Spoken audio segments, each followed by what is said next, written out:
Hello and welcome back to TriggerSmart. We know the E-Files are out, and I think Valhalla did a pretty badass video on it, so make sure you check out his latest video. What I'm covering today is both how to access the files, which a lot of people don't know how to, and then also looking at it from a different angle, because there's some obvious things that people are not talking about. Clearly, they're talking about the exploitation of youth.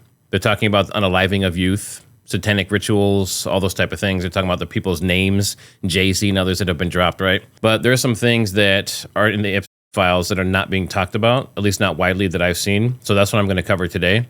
But let's start off first with how you can actually access the files yourself. You're going to come here over to justice.gov.gov/E. So we can't really say that name because then we get in trouble. So justice.gov/E, the full name, this guy here. And then it's going to ask you if you're 18 or older, because obviously there's some compromising information, stuff that may be shocking to people. And as you come down, a lot of people are just going here and searching. You can do that. So for example, I could do, let's see if it'll do Jay-Z. Yeah, so we're seeing like Jay-Z defends himself, Jay-Z presents, different things. So this is information showing Jay-Z. Now, this doesn't mean necessarily that the person you're searching or the subject you're searching is necessarily guilty. It just means that they're in the files. So for example, we can do Trump. And you see Trump, Clinton, there's a bunch of data sets in multiple pages, okay? So that's how people are saying, well, Trump's name shows, 200,000 times or something in the files. It's because of stuff like this. It can also be in subject lines of emails. It can be in random documents. But that's what most people are doing. What you can do if you want everything is you come down here to this DOJ disclosures, go to DOJ disclosures. And now once you're in here, I'll just say yes, so it stops asking. Now, if you come down here, you'll see there's a few different things. This most recent release is the Transparency Act. So again, if you come over to DOJ disclosures, Transparency Act, now this is the new data set. So what you would do here, let me zoom in on this a little bit, is you can view the files here, or you can download the files. And in theory, these files should be safe, but I would still run an antivirus on them as you pull them down. And then you can just click and view the files. When you go into these data sets, you're going to see a bunch of different PDFs. Some are images, some are documents. And then I believe, I'm not sure if there's actually videos or not that were released, but obviously they're not going to be a PDF. So you can click on these and you can see the different stuff. They're not really, there's no description, there's no labels. So you literally have to go through item by item and see what's in it. Obviously, not the best format, and I don't know if they did that on purpose because that buys time for them. All right, so that is how you access the E-Files. So if you want to go in there, if you have a lot of time on your hands, feel free to jump in. But I think a lot of people are doing pretty good coverage overall. There's probably way more to it than people will ever be able to report on because there's just too much information. I am going to cover a different angle. Now, other people are covering the obvious things and crimes against youth, unaliving people, that kind of stuff, right? But there's a lot of other information in there that is very important as well, that affects people on maybe even a bigger scale in some ways. So let's look at that. We know there's some prominent names: Bill Clinton, Prince Andrew, Donald Trump, Michael Jackson, Stephen Hawking, David Copperfield, Alan Dershowitz, and I'm sure you've heard already about Bill Gates and the STD gate. And then we have Kevin Spacey and Mick Jagger. Now, it's kind of the who's who of politics in Hollywood. It's very strange, almost like it's a rite of passage. It almost seems as though these people, to get to the levels they're getting to, they themselves are getting enslaved by the system. And then it almost seems like they might be forced to do the things they're doing. And while they're doing it, being blackmailed. It's almost like they're a slave of the system, and then they enslave others in the system. And that creates a situation where you have ultimate control if you're the one that owns the system. Now, I don't know if I'm 100% right on that, but that's my theory, and that's just my opinion. And of course, I sent Grok over, and I said, aside from the obvious things, what else is contained in these files that should be important for people to know? And this is an overview and bullet points. I might not go over everything because there's a lot, but I found this very interesting myself.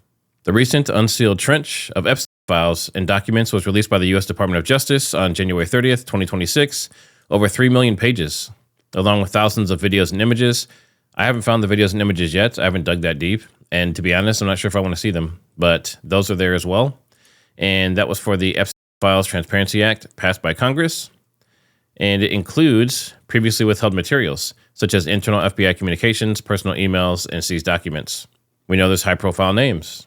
And just for reference, anything with an F in this document here is factual, and anything with an S is speculation, according to Grok. The 2026 releases have prompted international fallout, like a Slovakian official's resignation, and calls for accountability from figures like former Prince Andrew, now referred to as Andrew Mountbatten Windsor. Prince Andrew is in a lot of these images and possibly videos. Like I said, I haven't gotten deep into the videos and stuff, but he's definitely there. The files inadvertently unredact names of survivors, and that was supposed to remain anonymous, and that raises ethical questions.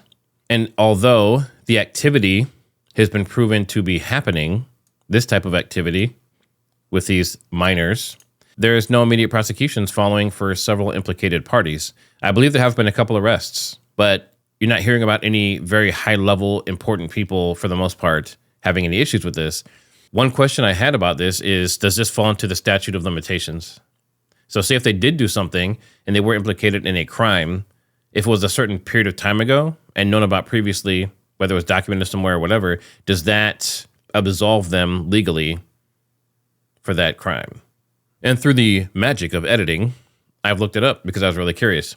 The statute of limitations has played a significant role in limiting prosecutions related to Jeffrey Epstein's criminal network, effectively absolving some individuals for certain crimes due to expired time limits. Though it does not apply universally, it has not prevented all cases. So for those of you like me that were curious, does the statute of limitations protect some of these people? It appears it does. Now, could that be why they took so long to release it? That would seem smart if you're trying to protect yourself. Key factors, statute of limitation basics. Non-capital crimes is 5 years. There is no statute of limitations for human exploitation against youth, but that also depends on when the law was enacted, which looks like it was 2006. For E himself, his 2019 indictment, the acts covered from 2002 to 2005, so that allowed prosecutions because those crimes were within the old 5-year window. But here's the really important piece. For many of E's alleged associates, the statute of limitations has likely expired on most potential charges, given that much of the criminal activity occurred in the 2000s and early 2010s. Standard federal crimes outside of human exploitation face a 5-year limit, meaning time has effectively immunized many participants from criminal consequences. I don't hear a lot of people talking about this. They're saying, they're in the files, put them in jail, burn them, right? But they're not talking about legally, you can't do anything to some of them in some cases, right? They have immunity. And now back to the interesting points here. There were large quantities of this word, muddying the evidentiary waters. At least 200,000 pages remain withheld, and some files, at least 16, have disappeared from the DOJ site. I also heard that some were put on and then taken back down. So are they doing that on purpose? Was it accidental? Is something automated here? Is this, is the system malfunctioning? I don't know. And some people, as you saw before, learned how to, or showed how to unredact the PDFs. There are unverified claims, fake videos of E unaliving himself. And then the files also include a Saddam Hussein meme and references to quantum physics and, of course, satanic rituals. Really quick, I just want to say thanks to all the members of the channel, as well as the moderators that have been helping with live streams. And of course, all you people, we're getting very, very close to 100,000 subscribers. Maybe I'll get that plaque from YouTube. And really quick, if you want to support the channel, there are links down in the description. There are affiliate links. There's ways to donate. And also, I just dropped this new line here, this allegedly, as well as We Noticed and Conspiracy Light merchandise. Anything that you buy goes to support the channel. And some of it's kind of fun. You have the allegedly mugs. You have Conspiracy Light. We Noticed. And then, of course, you have your hoodies. We have embroidered. We have printed. There's different price ranges. So, yeah, if you want to go out, like this one's pretty popular. This We Noticed or Conspiracy Light, these hats. So if you want to support the channel, it's much appreciated. And let's get back to it. Let's cover some lesser known facts. These are the things that stood out to me that other people aren't talking about a lot, at least that I've seen. They really want to talk about the juicy bits that are really obvious. So, and now knowing about the statute of limitations, that should piss a lot of people off. Because even if these people are found guilty of these things, technically, they can't legally be gone after for a lot of this stuff, especially the associates. I didn't know about this, and maybe you didn't either, but Epstein's early ties to cryptocurrency. The files reveal Epstein's surprising proximity to crypto founders, investors, and early projects during the industry's nascent phase of the 2010s. Emails show him discussing financial strategies involving Bitcoin futures and short-selling shipping assets, framing it as a way the JEW make money, using his own controversial phrasing in a 2009 email to AI researcher Roger Schenck. Missing blackmail materials and FBI handling issues. There were internal emails and memos that detail frustration over missing evidence, including alleged blackmail videos from Epstein's New York mansion that vanished magically under FBI custody post-2019 raid. Redacted communications suggest slow walking of the investigation with claims of procedural mishandling. Now, could this go back again to the statute of limitations? Once you reach a certain time period, there are certain things that these people cannot be tried for. This includes unverified spreadsheets of allegations against figures like Trump, which were briefly posted online before removal. Coordination with U.S. Virgin Islands officials and academic institutions. The documents outline Epstein's sustained partnerships with U.S. VI government entities for logistical support, including property deals and influence over local policies that facilitated his operations.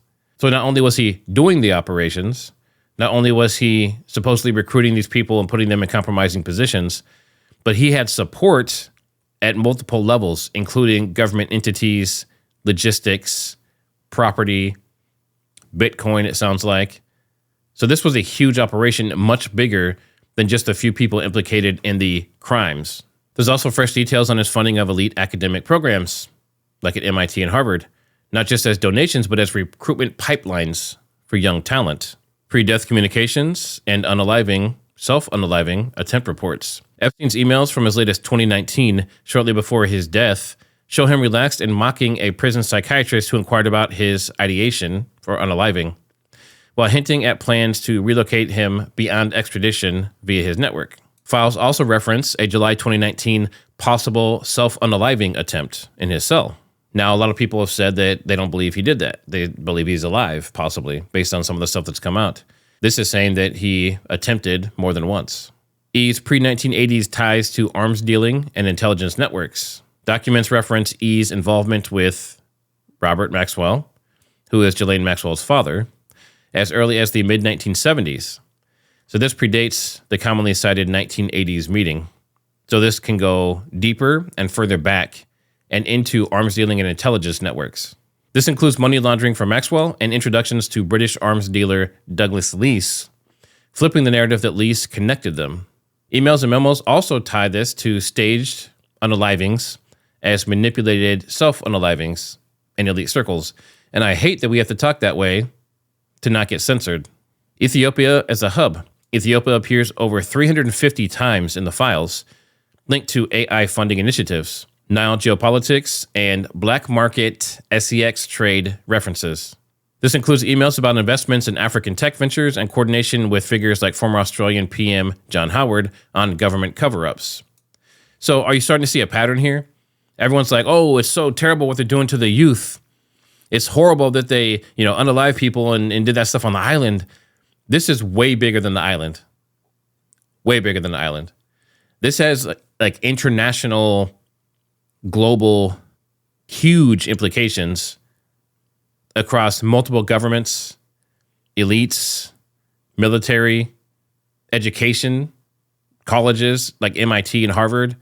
It would almost seem as though the entire system is compromised based on what this is saying, based on this latest release. It says it includes 10 possible suspects for this U.S. Virgin Islands property deals and stuff there. And it says, and multiple unreported Trump flights with potential witnesses. He had internal access to the Gates Foundation via Melanie Walker and Boris Nikolic, who reported back to him amid Gates' alleged affair. So he had insiders, spies. And then crypto and tech. Emails show Epstein discussing Bitcoin futures, short selling, and microtransactions in gaming culture wars. Plus ties to crypto founders in the 2010s. This aligns with his JEW make money phrasing in 2009 emails. As far as the rest goes, I believe there was another one recently, but obviously he was arrested in July 6, 2019 for human exploitation and, crimes against these youth. And it says the FBI had been investigating him for a long time, and clearly not the people doing work with him, apparently. And he unalived himself. And then we have Ghislaine Maxwell, Epstein's longtime associate. She was arrested July 2nd, 2020, and similar charges, right? And she kind of seemed like she was the handler for a lot of these youth. Maybe she recruited them and groomed them and that kind of thing for him. Of course, these are just allegations. She was convicted in 2021 and is serving a 20-year sentence, and we have heard that she's been in communication with the Trump DOJ. Then there was also Jean-Luc Brunel, French modeling agent arrested in 2020 on grape charges linked to E, but he passed away in custody in 2022. The 2026 file releases have not led to any new arrests as of now. And again, there's the statute of limitations. Deputy Attorney Todd Blanche stated during the release of the DOJ has fulfilled its obligations under the law, the Transparency Act, and sources indicate no active criminal investigations into others mentioned in the files. So for the people that are saying this information's out, now let's arrest everyone, let's round them up, let's get them put in jail, that's probably not going to happen for many reasons, but a big part of it being what was said here. There's no active criminal investigations. They're not looking into criminal activity for this. And statute of limitations limits what you can actually take people down for. Statute of limitations, lack of new evidence, or prior settlements may limit prosecutions. E's immunity deal directly led Congress to amend the Crime Victims' Rights Act, addressing violations in victim notifications. Now, really quick, I want to talk about this piece. I know this video is a little bit longer, but Jean-Luc Brunel's death. Jean-Luc Brunel, a French modeling agent and associate of Epstein, died by self-unaliving while in custody at La Santé prison in Paris. Now, do these happen? Yeah. I mean, that's why they take people's shoestrings, their shoelaces and their underwear, and they don't let them have a sheet, for example, right? He was found in his cell, and he was using his bed sheets, according to prosecutors and his lawyers. He'd been detained since December 2020 on grape charges of minors and human exploitation of those youth and supplying girls to E. He made several self-unaliving attempts while in prison, just like they said that supposedly E did. Now, there was an investigation into the exact circumstances of his death. It was opened, and it's standard in France for them to do that, but it was ruled a self-unaliving. There were suspicious aspects of Brunel's death. It was officially ruled a self-unaliving by hanging. It was widely viewed as suspicious by victim advocates, his own lawyers, and segments of the public, largely due to parallels with E's 2019 self-unaliving under similar circumstances, both high-profile figures in human exploitation of youth. With prior self-unaliving attempts and risk assessment, Brunel had attempted self-unaliving multiple times. His lawyers basically said that they didn't adequately reduce his risk because he was a high-risk potential. And similar to E, he was discovered around 1 a.m. without immediate confirmation of details like surveillance footage or guard checks, echoing the lapses in E's case, malfunctioning cameras or a few seconds of missing footage, for example. Brunel was awaiting trial on serious charges of grape and trafficking youth, and his death halted potential testimony or revelations about E's network. Some suggested foul play, of course, just like with the E situation. His lawyers maintained his innocence and framed the self-unaliving as stemming from profound injustice rather than guilt. The suspicions persist more as a reflection of broader distrust in high-profile custody deaths involving powerful networks than from concrete proof of foul play. So in summary, we have the crypto elite nexus, Epstein being linked to Bitcoin formation. We have international ripples and accountability gaps, global fallout, resignation of officials, Prince Andrew. We have government support in certain areas, victim privacy and transparency. The files create tension based on balancing public interest and disclosure with potential harm to survivors. Systematic reforms. The case has sparked changes like amendments to the Crime Victims' Rights Act. Broader elite networks. Non-S elements in E's emails reference quantum physics, satanic rituals in elite circles, and hierarchical echelons in his operations. So like I said, this is much bigger than just simply an SA operation against youth. It's even much bigger than the deaths that might be associated with it. So people really are focused in, and this might be on purpose. The powers that be, they might set this up in a way to make people focus purely or mostly on the aspects that are related to youth and abuse and SA and even the unaliving of them. They're like, focus here and look at this. Isn't this disgusting? And while that's happening, they are connected through governments, intelligence, military, international hubs. They have pipelines. They have everything, according to this, allegedly. So while they're saying, here, look at this, there's a squirrel. There's a whole army of squirrels that are doing something back here. I'm not saying the other stuff isn't important. It's horrible, especially the survivors who have been threatened or had family attacked in some of the examples we've seen so far. In other emerging connections, Epstein's pre-1980s arms deals tied to intelligence networks, Russian, Israel, Middle East, China, have all evolved into his 2010s tech elite recruitment as part of multinational influence operation. Ethiopia as a hub. Files position Ethiopia as a site for blending philanthropy, such as the Gates Foundation ties, with illicit activities like AI funding and black market references. Institutional pipelines. USVI coordination and academic programs suggest systematic grooming infrastructures that enable ease longevity. So a very big support system at all levels, including education of the youth. Crypto as financial camouflage. Epstein's crypto discussions represent a modern evolution of 1970s arms laundering tactics. Conspiracy ecosystems.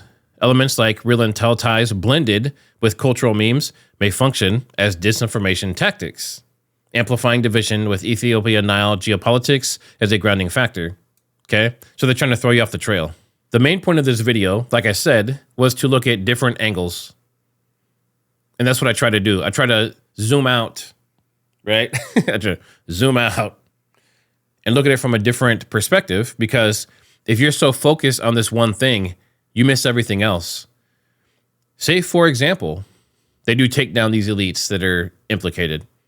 The networks that feed it all at a military, intelligence, government, logistical, financial, all those different other levels are feeding the system still, which means it all can still function. They might just move somewhere else instead of Ease Island. So think about that. When people are saying, oh my gosh, look what they did, they should be arrested. Well, they probably won't be because of statute of limitations and because they have immunity in certain ways, or they've already paid someone off and that deal's been done. This has huge implications. So I want you all to take a step back and stop focusing on the terrible things they did and look at the whole big picture, because there's a lot more out there than just the few things that are being focused on in social media and the news. So with that, thanks for watching as always. Hit the like, share this around. And if you're not subscribed, make sure you subscribe. And a lot of you have told me that you've been unsubscribed and didn't know about it. So make sure you are if you want to be. And as always, I'll see you on the next one.